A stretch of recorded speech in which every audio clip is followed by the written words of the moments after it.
నమస్తే. Welcome to it's UTV devotional. నేను మీ నందు.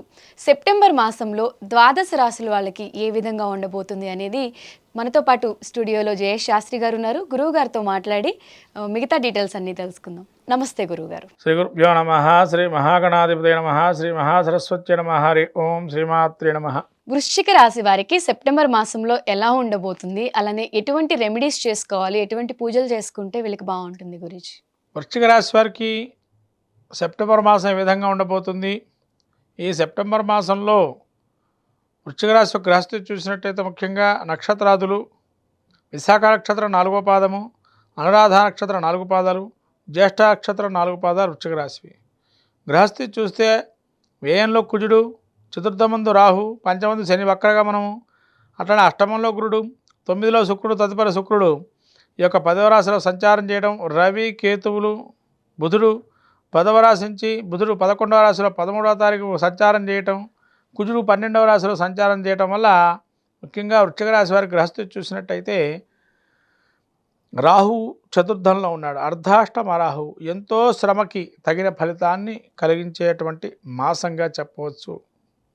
ఎందుకంటే మీకు రవి, బుధుడు, అలానే శుక్రుడు ముగ్గురు యోగాన్ని ఇస్తున్నారు రాబోయే కాలంలో. ఈ యొక్క సెప్టెంబర్ మాసం చివరాంతం నుంచి, చివరాంతం అంటే ఒక్క 10 రోజులు, చివర 10 రోజుల నుంచి యోగదాయకంగా ఉంటుంది. ముందు కొంత ఇబ్బందులు పడినా క్రమక్రమేణా వృద్ధి రేట్లోకి వస్తారు. అలానే వృశ్చిక రాశి వారికి కొంతవరకు శని వక్రగమనంలో ఉండడం వల్ల సంతాన రీత్యా ఇబ్బందులు ఉన్నాయి. వాటి నుంచి కూడా బయటపడే అవకాశం ఉంటుంది. గురుడు అష్టమంలో ఉన్నాడు. ఈ అష్టమంలో ఉండేటువంటి గురువు కూడా యోగాన్ని ఇచ్చేటువంటి సమయం సూచితంగా కనబడుతుంది. అతిచారం వల్ల 9లోకి వస్తున్నాడు. కాబట్టి రాబోయే అక్టోబర్ నుంచి ఇంకా బాగుంటుంది. సెప్టెంబర్ చివరి 10 రోజుల నుంచి పెట్టుకుంటే కాబట్టి రాబోయే కాలం మీది అనుకొని చెప్పచ్చు ఈ యొక్క వృశ్చిక రాశి వారికి. అలాగే బుధుడు ఏకాదశంలో ఉన్నాడు. కార్యక్రమాలన్నీ చకచకా సాగిపోవటము. అంటే ఎట్లా సాగుతాయంటే మీరు ఎవరైతే సహకరించరు మీకు అనుకుంటారో వాళ్ళే మీ దగ్గరకు వచ్చి మేము ముందుకొచ్చి మిమ్మల్ని ప్రోత్సహిస్తామనే స్థితిలోకి వస్తారు. అలానే శుక్రుడు మీకు 10వ స్థానంలో ఉన్నారు. వృత్తిరీత్యా కొన్ని ఇబ్బందులు కలిగినా వాటి నుంచి బయటపడే అవకాశం ఉంటుంది. కానీ అందులోనే దొంగలు కూడా ఉన్నారు. జాగ్రత్తగా ఉండండి. పని దొంగలు కొంతమంది మీ పనిని దొంగతనం చేసి తాను పేరు వేసుకునేందుకు అవకాశాలు ఎక్కువగా ఉన్నాయి. అలానే అక్కడ రవి కూడా సంచారం చేస్తున్నాడు. ఈ రవి సంచారం చేయడం వల్ల 10లో అధికారం, నైపుణ్యత బాగా ఉన్నా అక్కడే మీకు కొంతమంది వాళ్ళు దాన్ని గ్రాప్ చేసుకొని వాళ్ళు వాడుకునే ప్రయత్నం చేస్తారు మీ సహచర వర్గంలో ఉన్నవాళ్ళు.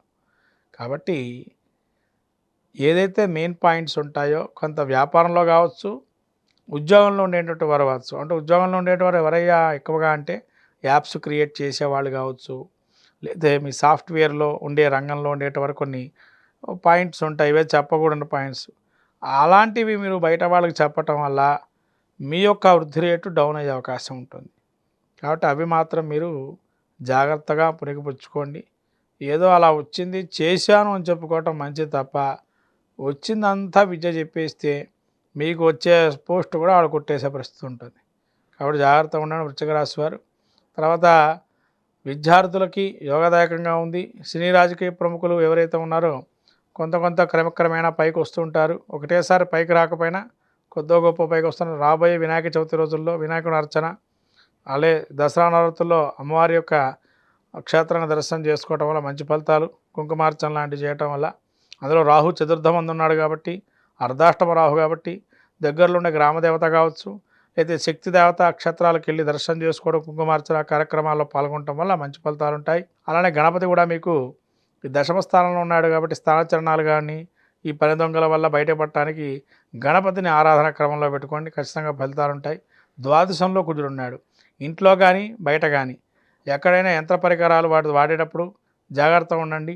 ఆ యంత్రాలు మిమ్మల్ని చిన్న రక్త దర్శనం కానీ లేదా చిన్న దెబ్బలు తగలటం, వాటి వల్ల నొప్పులు కలగటం జరిగే అవకాశం ఉంటుంది. కాబట్టి జాగ్రత్త వృశ్చిక రాశి వారు. కత్తి పనిముట్లతో వాడుకునే వాళ్ళు చాలా జాగ్రత్తగా ఉండడం మంచిది.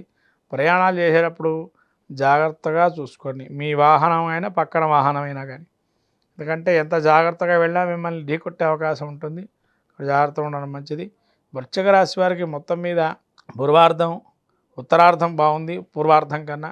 కాబట్టి వృశ్చిక రాశి వారికి రాబోయే క్రమేణా మంచి ఫలితాలు సూచితంగా కనబడుతుంది. వీళ్ళు ఎక్కడైనా క్షేత్ర దర్శనం చేసుకోవటం లేదా ఇంట్లోనే కార్యక్రమాలు ఇవి చేసుకోవటం వల్ల మంచి ఫలితాలు ఉంటాయి. సెప్టెంబర్ మాసంలో భాద్రపద మాసము అట్లాగే ఆశ్వయుజ మాసం కూడా ప్రవేశిస్తుంది. ఈ సెప్టెంబర్ మాసంలో అనేకమైన పర్వదినాలు అనేకం ఉన్నాయి. ముఖ్యంగా మనకి సెప్టెంబర్ మాసం మొదట్లో వినాయక చవితి నవరాత్రి మహోత్సవాల్లో అష్టమి తిథి కూడుకున్నది. దాన్నే దుర్వాష్టమి అంటారు. ప్రఖ్యాతమైన దుర్వాష్టమి వ్రతం చేయొచ్చు. అలాగే అనంత చతుర్దశి, అట్లాగే చంద్రగ్రహణము 7వ తారీఖు. అదైన తర్వాత పితృపక్షాదులు అంటే ఈ పితృదేవతలకి చేసేటువంటి కార్యక్రమాలు ఏవైతే ఉన్నాయో తర్పణము, దానము, అట్లాగే శ్రాద్ధ కర్మలు, ఇవన్నీ కూడా మనకు మంచి పవిత్రమైనటువంటి రోజులు. పెద్దలకు ఇచ్చేటువంటి బియ్యాలు అంటారు. కాబట్టి అటువంటి రోజుల్లో కూడా మనం పుణ్యకార్యాలు చేసి పెద్దల ఆశీస్సులు పొందటానికి మంచి ధన్యమైన కాలంగా పెద్దల ఆశీస్సులు పొందటం. అట్లాగే సంకష్టహర చతుర్థి చాలా విశేషంగా వచ్చింది ఈసారి కూడా. అలాగే అది ముందరకు వెళ్తే కనుక ఇంకా కొన్ని ఖండాల్లో మనకు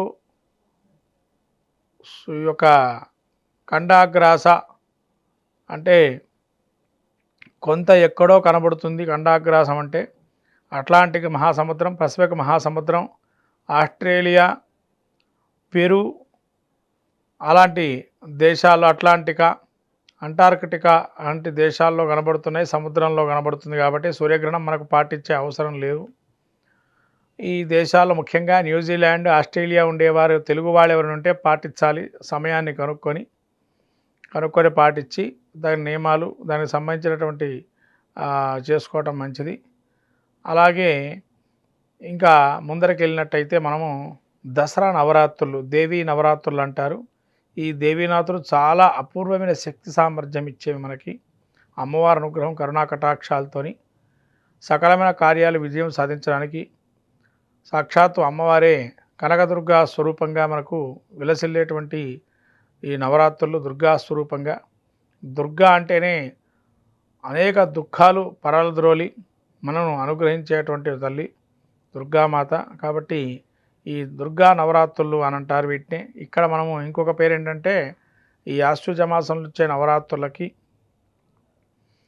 అట్లనే 4 నవరాత్రులు ఏవైతే ఉన్నాయో అలా నవరాత్రులకి తేడా చాలా ఉంటుంది. కొన్ని రహస్య నవరాత్రులు, ఇవి బహిర్గతంగా అందరూ చేసుకునే నవరాత్రి క్రమం అంటారు. ఇటువంటి మహత్తరమైన రోజులు మనకు రాబోయేటువంటి సెప్టెంబర్ మాసంలో ఉన్నాయి. కాబట్టి అందరూ కూడా ద్వాదశ రాశుల వారు ఏం చేస్తే బాగుంటుంది, ఏ పరిహారాలు చేసుకోవాలి, ఏ దేవాలయానికి వెళ్ళాలి, ఏ దానం చేయాలి, లేదా ఏ స్తోత్రాలు పఠించాలి అనే విషయాలు మనము ఈ యొక్క ద్వాదశ రాశి ఫలితాల్లో తెలుసుకునే ప్రయత్నం చేద్దాము. ముఖ్యంగా ద్వాదశ రాశుల యొక్క ఫలితాన్ని సూచించేటప్పుడు తన వ్యక్తిగత జాతకంలో ముఖ్యంగా మహర్దశ, అంతర్దశ అనాథులు తన పుట్టిన లగ్నాన్ని బట్టి కొంత మంచి చెడు ఫలితమా తెలుసుకోవాలి. అలాగే ఇంకొక 50% గోచార ఫలితాలు అనేవి మనం పరిగణనలో తీసుకోవాలి. అప్పుడే పూర్తి మంచి జరుగుతుందా, పూర్తి చెడు పరిస్థితి ఉందా మనకి అనేది తెలుస్తుంది. పూర్తిగా మనము గోచార ఫలితాన్ని తీసుకొని చాలామంది చెబుతున్నారు, కమెంట్ రూపంలో కూడా వింటున్నాం మేము, అనేక రకాలు జరుగుతున్నాయి, కొందరికేమో జరగటం లేదని అంటారు. కాబట్టి జరగటం లేదు అనంటే వాళ్ళ యొక్క జాతక పరిక్రమ బాగుంది అని అర్థం. కొంతమందికి జరుగుతున్నాయి అంటే జాతకంలోకి దీనికి దగ్గరగా ఉన్నాయని చెప్పి పరిస్థితులు అని అర్థం. అది గ్రహించి ద్వాదశ రాశి ఫలితాలు గ్రహించడం మంచిది. వృశ్చిక రాశి గురించి చాలా అద్భుతంగా వివరించారు. అలానే ఎటువంటి రెమెడీస్ చేసుకోవాలి కూడా చక్కగా వివరించారు. ధన్యవాదాలు గురుజీ. శ్రీమాత్రే నమః.